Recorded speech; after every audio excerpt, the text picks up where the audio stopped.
Welcome to No Cover Music Magazine. I'm your host, Tim O'Brien, here at American Guitar Boutique in Phoenix City, Alabama, where we're happy to showcase and spotlight local musicians and artists.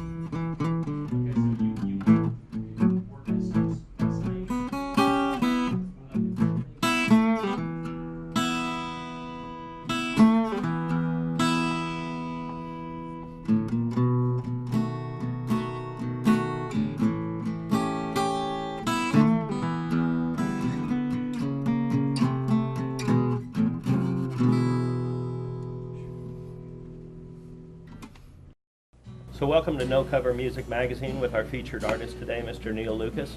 You're going to play a tune for us today. What's the first song you're going to do? This first tune is called Man Like Me.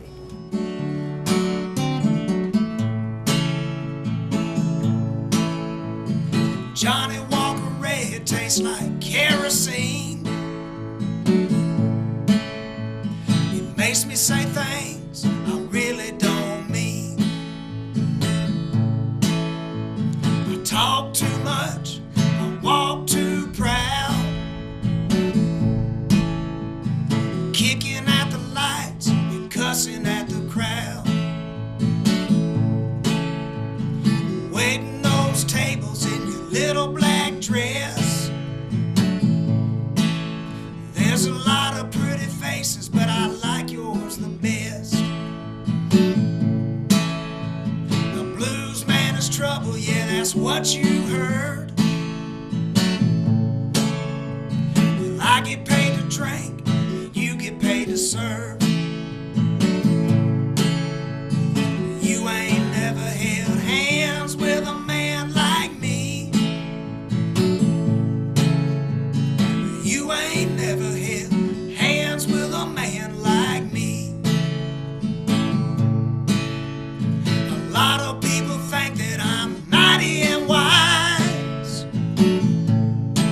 I guess the other side of me caught you by surprise. You were still crying when I walked you to your car. They were still buying when I walked back in the bar. You ain't never held hands with a man like me. You ain't never held hands with a man like me. Can't nobody shackle me down, girl. I've been around, seen everything there is to see. You ain't never held hands with a man like me.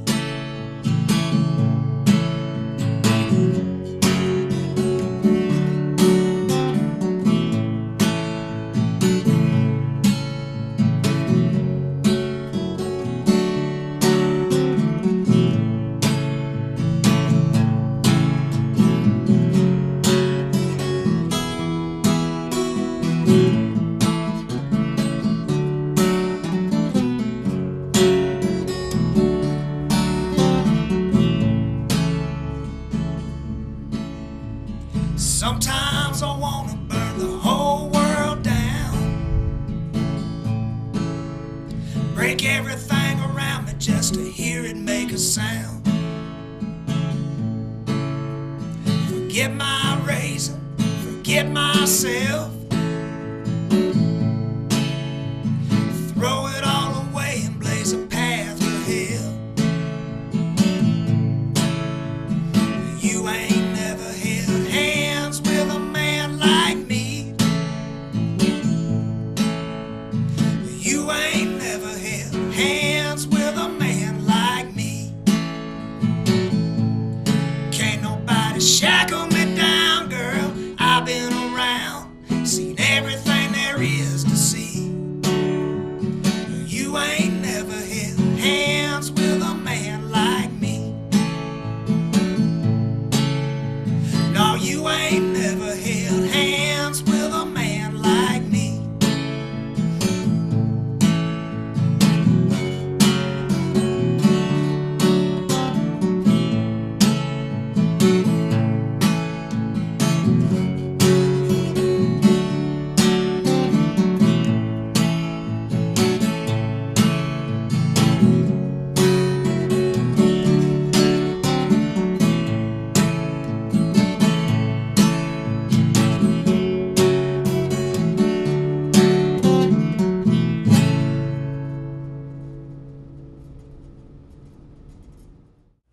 So that's a little Neal Lucas live. How's it going, man?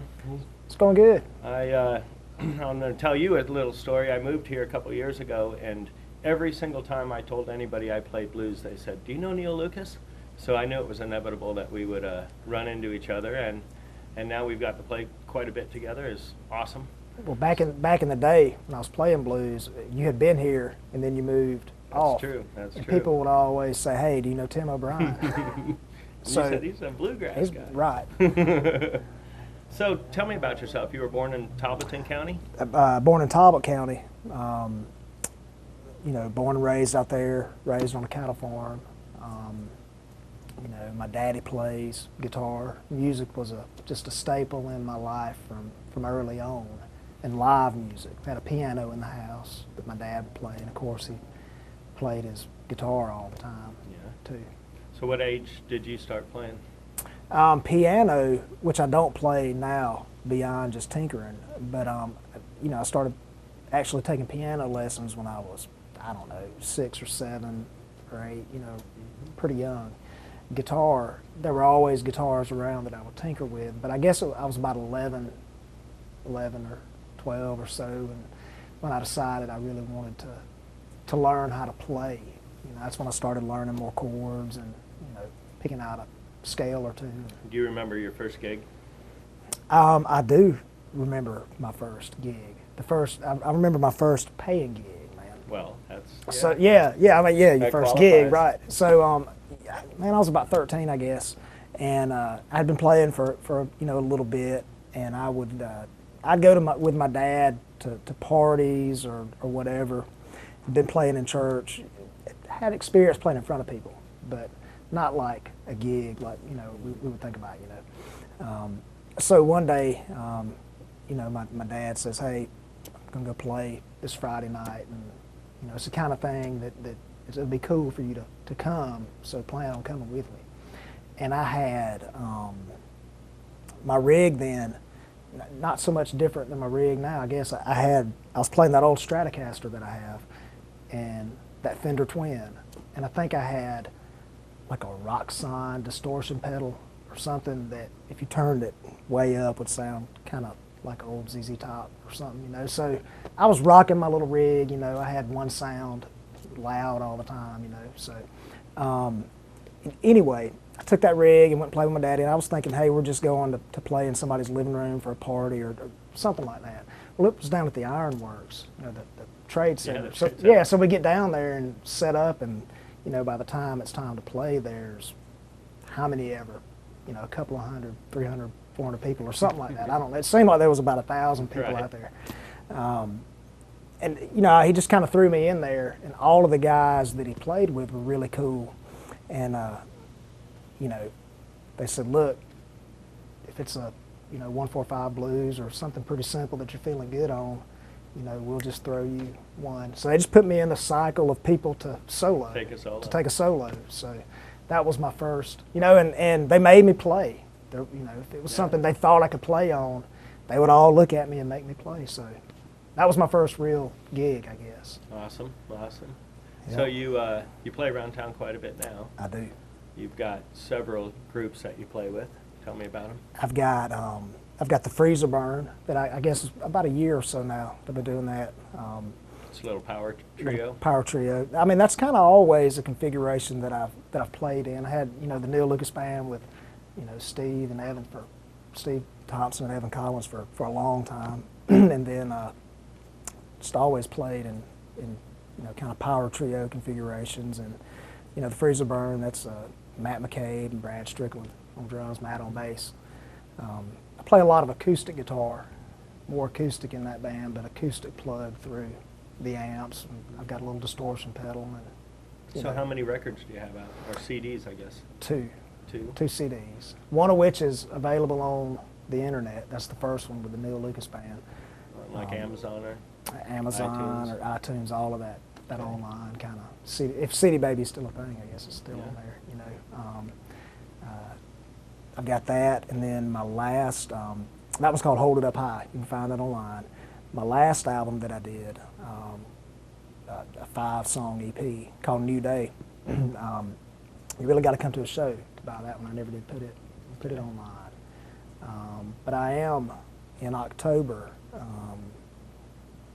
Kind of have some recording, starting that recording process. I've got some time booked, and gonna just start tracking tunes and. So what see is what your writing happens. process? I mean, when you write a tune, does it you write the lyrics? Do you write the music? Does it all come together at the same time? Everybody has a new formula. Yeah, and I guess I kind of have a couple of different methods. Sometimes it'll be, it's kind of funny, I never thought about it, but I guess the method depends on the type of tune and the way that it's going to be. If I'm sitting around noodling on my, spending time on an electric guitar, plugged through an amp or something, I'm more prone to write a riff-oriented, a little more edgy, rocky kind of thing. I've been writing more with an acoustic guitar here lately, so it's kind of a combination of sometimes a phrase or an idea or something like that will come, and I might write a few lines, with no music. Sometimes I might just be sitting around on the couch playing around or whatever and get a little tune, and that might, spark an idea for some words. So, but I have become more intentional about making time for writing, and I don't know that my writing's getting any better, but it's getting, I'm finishing more songs. So I think as a craft, the more you do it, yeah, yeah. Of course, you always have those flames where it just happens and it's a great tune and it takes 2 minutes to write. Man, yeah, that doesn't happen as often as I would like for it to. For anybody, I'm no, sure. I probably have really maybe 4 or 5 songs that are like that where I just sat down and popped it out, and most of them are write a verse, try to write something else, try to write something else, try to write something else, and it usually takes, I don't know, I've got notebooks full of like half-finished songs, and I'll just get one out and see what's going to hit me that day in my little time that I've slated off for writing. So I don't know, all of that to say, I don't even know that I have a process other than just trying to keep writing. And sometimes I put the guitar in a different tuning, and that does it. Yeah, because I don't know where everything is, so it kind of gives you that whole exploration. It makes me feel like a kid again. Yeah. So you get to play quite a bit with us down at the Loft on Wednesday nights, which is awesome. do. But where else can someone catch you playing? Aside from there, in town, I kind of bounce around. I play sometimes out at Soho's. I play solo shows sometimes at Ben's Chop House out there. I play at Wild Wing Cafe sometimes. I even, pop in like the coffee shop Iron Bank down there every now and then.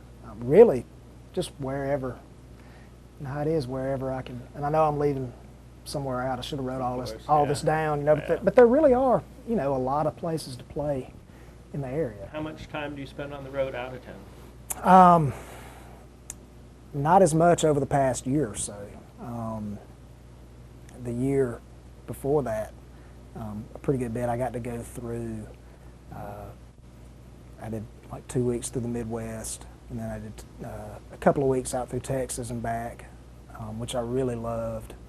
And then, making runs kind of around the Southeast, always to Florida, Tennessee, Alabama and Mississippi on throughout Louisiana. I've kind of got a little circuit that I can do. And that's kind of my normal, kind of stomping grounds, I guess. Southeast. Yeah, Southeast. And have started branching out on some longer trips further out. But really the past year has been more, just writing, and teaching more and just kind of doing more around. Where do you around see town. yourself kind of going? I mean, what is your benchmark for feeling like this year was a good year for you? Man, live until next year. Yeah, man. I that's mean, a just perfect thing. right. And doing what I can. I mean, I get to do music for a living. I get to make a living, playing, teaching, working with other people that I enjoy working with. I get to take care of my children doing that. So Well, it's always a win. Let's talk about that for a second. You're besides being a really talented artist, you are a teacher, I am a teacher. which has got to be gratifying to pass it on. It is, man. So people are going to hear you play today. Tell us about where they can catch up with you to get some lessons if they want. Right now, the easiest way to get a hold of me would probably be through social media, via, Facebook. You can send me a private message on there. I'm easy to find, Neal Lucas, right there on Facebook. Neal, tell me about this next song. This next song is it's just a little blues thing called "When You Love Me." Just about normal man-woman stuff like blues is. All right. Baby, when I come a-knocking, who will answer your door? Is it a sweet, loving angel? Am I gonna meet the devil? Sometimes I'm really not sure, because your love changes just like the weather. Any which way the wind blows.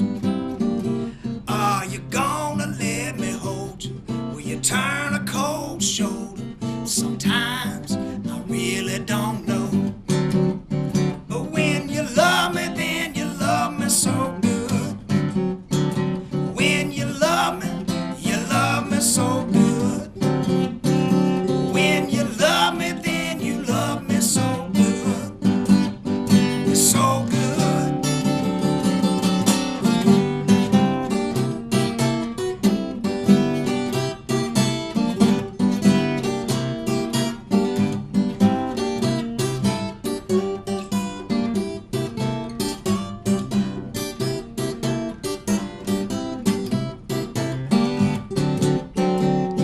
You know I wanna keep you happy, baby. But trouble is a woman's middle name. I could stay and hold your hand, or I could be a rambling man. You know you're gonna hate me just the same. But when you love me, then you love me so good.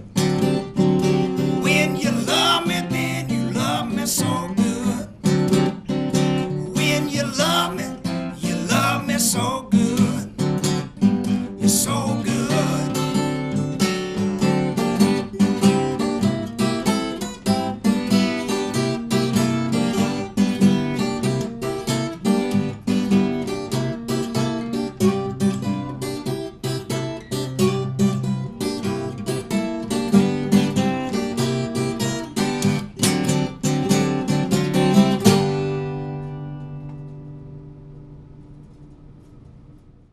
So I've always really enjoyed your songwriting. That was a great tune. Thank you. You'd mentioned your dad and your family, but other than that, who would you say is a big inspiration or impact on your playing style? I mean, like a lot of us that play roots blues-based music,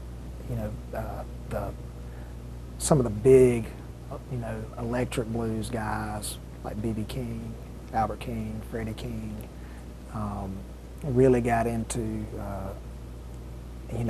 Stevie Ray Vaughan and the Allman Brothers, all of that, that whole family of music that came out of that time and in that era right there, in the South. Locally and maybe more directly here, especially over the, the past several years or so, 5 years or so, our friend Precious Bryan, really affected how I approached playing guitar, and sometimes She was a gem. man, the real thing to a T in every possible way that you could be, as a person, as an artist, as a. It's nice to have that around you for even a moment. It is. It's got to affect everything. It is, man, and sometimes you get to have that, I don't know what you call it, you get to have that with somebody, you get to meet somebody, you get to spend some time with somebody, and it does sort of redefine for you kind of what you think the music thing is all about in a way, and you can see it in a different way, and she really very concretely and tangibly affected how I'm making music now. So you've got one more tune to play for us. I do. What's that tune? This will be a tune that was on my last EP called Would You Believe Me If I Told You I Don't Want No Other Love? Let's take a listen to that.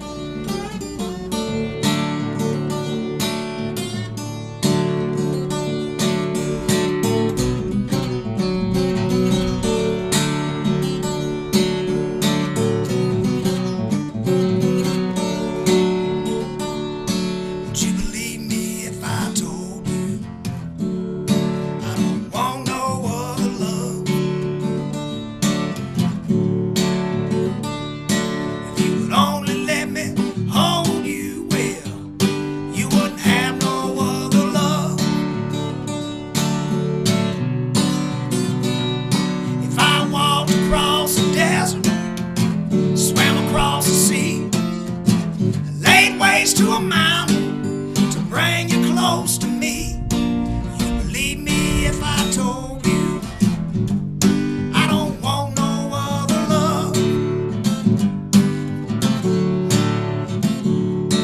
Now the day is slowly fading, the night it's closing in.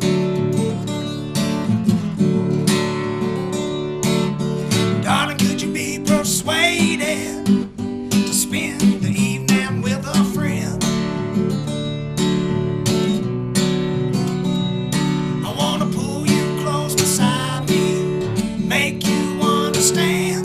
I don't want no other woman, you don't need no other man. Believe me if I tell you I don't want no other love.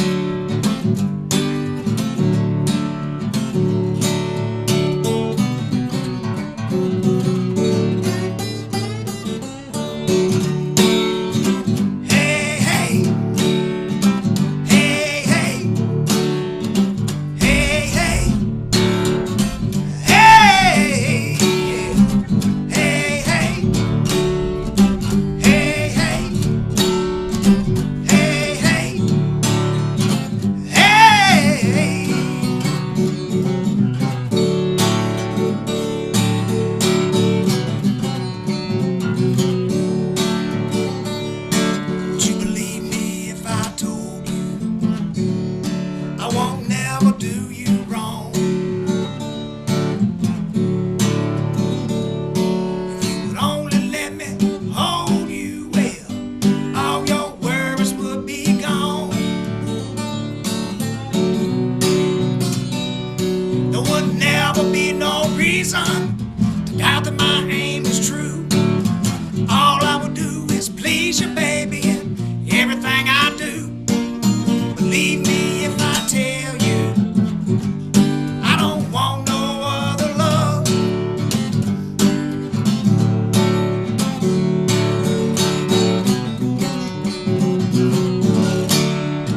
Hey, hey, hey, hey, hey, hey, hey, yeah. Hey, hey, hey, hey, hey, hey, hey.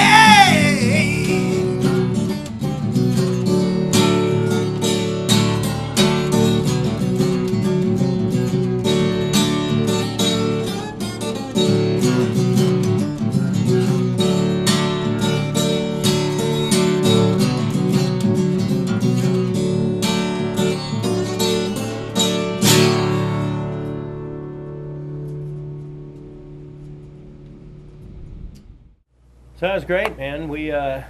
So we hit on Neal Lucas Band, Neal Lucas and Freezer Burn.